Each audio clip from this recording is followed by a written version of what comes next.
So ಇಡೀ ಕುಟುಂಬಕ್ಕೆನೆ ಈ ಸರ್ವೈವಲ್ ಸ್ಕಿಲ್ಸ್ ಗೊತ್ತಿತ್ತು. Survival skills we learned, we never bothered other things.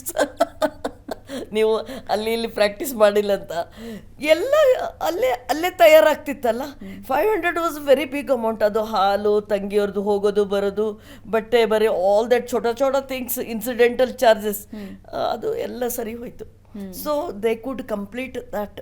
ಅಂದರೆ ಮತ್ತೆ ಬಂಗಾರ ಅಂಗಡಿಯವರೆಲ್ಲ ಅಮ್ಮನ ಫ್ರೆಂಡ್ಸು, ಅವರು ಹೇಳ್ತಾ ಇದ್ದಿದ್ದು ಅದು Gulbarga function still today like a village, you know, we trust each other so much.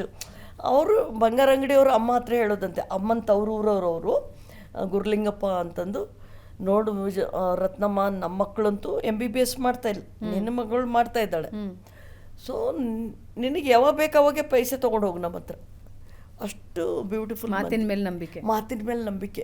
ಅಪ್ಪಗೆ ಅಲ್ಲಿ ಒಬ್ರು ಮ್ಯಾನೇಜರ್ ಇದ್ರಂತೆ, ಪಾಟೀಲ್ ಅಂತ ಮ್ಯಾನೇಜರ್ ಸರ್ ಹೇಳ್ತಿದ್ರಂತೆ, ನಿನಗೆ ಯಾಕೆ ಪಗಾರ ಕೊಡ್ತಾ ಇದ್ದೀನಿ ಗೊತ್ತಾ, ಒಂದು ಲೇಬರರ್ ಮಗಳು ಈಸ್ ಬಿಕಮಿಂಗ್ ದ ಡಾಕ್ಟರ್, ಅದಕ್ಕೆ ಇಲ್ಲದೆ ಹೋದ್ರೆ ನೀನು ಸ್ಟ್ರೈಕ್ ಮಾಡ್ಕೋತಾ ಅಲ್ಲಿ ಮರದ ಕೆಳಗಡೆ ಕುಂದಿರ್ತಿ. I know it. But Baburao, because your taking this money for your daughter, so ಒಬ್ಬರು ಲೇಬರರ್ ಮಗಳು ಡಾಕ್ಟರ್ ಆಗ್ತಾ ಇರೋದಲ್ಲ, so I am paying you ಪಗಾರ ಅಂತ ಹೇಳ್ತಿದ್ರಂತೆ. ನಿಮ್ಮ ಕಾಲಕ್ಕೆ ಮೇಡಮ್ ಈಗ್ಲೂ ಬಹಳಷ್ಟು ಅಂದರೆ ಅರ್ಧಕ್ಕರ್ಧ ಹೆಣ್ಮಕ್ಳು ದೊಡ್ಡವರಾಗ್ತಿದ್ದಂಗೆ ಮದುವೆ ಮಾಡಿ ಕಳಿಸ್ಬಿಡ್ಬೇಕು, ಜವಾಬ್ದಾರಿಗಳನ್ನ ಕಳ್ಕೊಂಡ್ಬಿಡ್ಬೇಕು ಅನ್ನೋ ಆಸೆ ಜಾಸ್ತಿ ತಂದೆ ತಾಯಿಗೆ. ಸೊ ನಿಮ್ಮ ತಂದೆ ತಾಯಿ ಯಾವಾಗಲೂ ಆ ದೃಷ್ಟಿಕೋನದಲ್ಲಿ ಯೋಚನೆ ಮಾಡಲಿಲ್ವಾ? ಬರೀ ಓದಿಸ್ಬೇಕು, ಅವ್ರ ಕಾಲ ಮೇಲೆ ಅವ್ರು ನಿಲ್ಲಿಸ್ಬೇಕು ಅಂತಲೇ ಯೋಚನೆ ಮಾಡಿದ್ರಾ?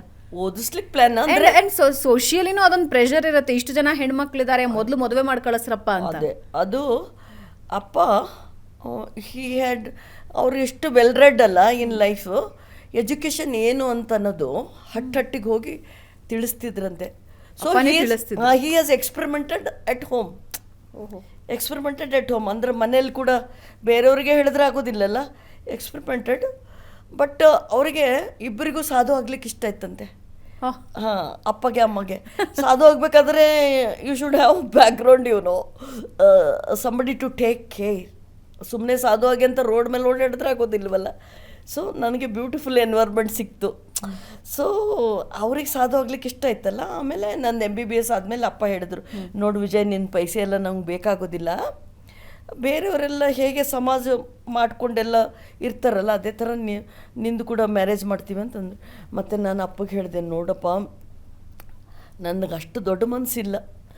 ಈಗ ಒಂದು ಮನೆಗೆ ಹೋಗಿ ಅದು ನನ್ನ ಮನೆ ಅಂಥೇಳಿ ಅವರಿಗೆಲ್ಲ ಚೆಂದಾಗಿ ನೋಡ್ಕೊಷ್ಟ ದೊಡ್ಡ ಮನಸ್ಸು ನಂದಿಲ್ಲ. ಸೊ ನೀ ಸರ್ಜನ ಮಾಡು, ನನಗೆ ನಾನು ಯಾವಾಗೂ ಬ್ಯುಸಿ ಇರ್ತೀನಿ, ನನ್ನ ಪೇಷಂಟು. ನಾನು ಯಾವಾಗಲೂ ಮದುವೆ ಆಗಬೇಕು, ಕುಟುಂಬ ಅದ್ರ ಬಗ್ಗೆ ಸೆಳ್ತಾ ಇರಲಿಲ್ಲ. ಅಪ್ಪಗೆ ಹೇಳಿದೆ ನಾನು, ನೋಡಪ್ಪ, ಅದು ಸರ್ಜರಿ ಮಾಡ್ತೀವಿ, ಸರ್ಜರಿ ಆದಮೇಲೆ ಕಾಂಪ್ಲಿಕೇಶನ್ ನಾವೇ ಕೈ ಹಾಕಿ ಮಾಡಿದ್ದಿರ್ತದೆ, I have to repair it my self.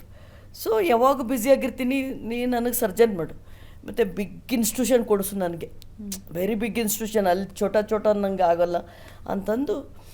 Then ಕಿಡಬಾಯ್ದೊಳಗೆ ಒಂದೇ ಪೋಸ್ಟ್ ಇತ್ತು. Then I told my father, ಅದು ಲೆಕ್ಚರರ್ ಪೋಸ್ಟ್ ನಾವು ತೊಗೊಳ್ಬೇಕು, you do whatever you want ಅಂತ. ಸೊ ಹಾಗಾಕೊಂಡು ಅಪ್ಪ ಹೇಳಿದ್ರು. MBBS ಆದಮೇಲೆ ನಾನು ಹೇಳಿದೆ, ನೋಡಪ್ಪ, ನನಗೆ ಹೀಗೆ ಇರಬೇಕು, ಒಂದು ಮನೆ ಬೇಕು ಮನುಷ್ಯನಿಗೆ ಹುಟ್ಟಿದ ಮೇಲೆ, ನಾನು ನಿಮ್ಮ ಜೊತೆ ಇರ್ತೀನಿ, ಐ ವಿಲ್ ಸ್ಟೇ ಹಿಯರ್. ಮತ್ತು ನೀವು ಏನಾದರೂ ಫೋರ್ಸ್ ಮಾಡಿಕೊಟ್ರೆ ನಾನು ಆಫೀಸ್ ಬರೋದು ಗ್ಯಾರಂಟಿ. ತಂಗಿಯವ್ರದ್ದು ಏನು ಕತೆ ಆಗ್ಬೋದು, ನಾನು ಅಷ್ಟು ಅಡ್ಜಸ್ಟಿಂಗ್ ಮನುಷ್ಯಳಲ್ಲ, ಅದು ನನ್ನ ಮನೆ ಅನ್ನೋಷ್ಟು ಭಾವನೆ ಇಟ್ಕೊಂಡು ಸರ್ವ್ ಮಾಡುವ ಅಂದಾಜು ಭಾರಿ ಕಡಿಮೆ ನಂದು. ನನಗಿದು ಬ್ಯುಸಿಯಾಗಿ ಬಿಟ್ಟು ನನಗೆ ಬಿಗ್ ಇನ್ಸ್ಟಿಟ್ಯೂಷನ್ ಕೊಡಿಸು, 24 ಗಂಟೆ ಕೆಲಸ ಮಾಡೋದು, then I will not have any connection with the world ಅಂತ ಅಪ್ಪಗೆ ಹೇಳಿದೆ. ಅಪ್ಪ ಲೈಕ್ ಇಟ್. ಅವ್ರು ಸಮ್ಮತಿ ಕೊಟ್ಟರು. ನೋಡು Vijay, brahmachari is a great work, great living, ನಿನಗದು ಇಷ್ಟ ಇದ್ದರೆ ಫೈನ್ ಅಂತ ಅಪ್ಪ ಒಪ್ಪಿಗೆ ಕೊಟ್ಟರು.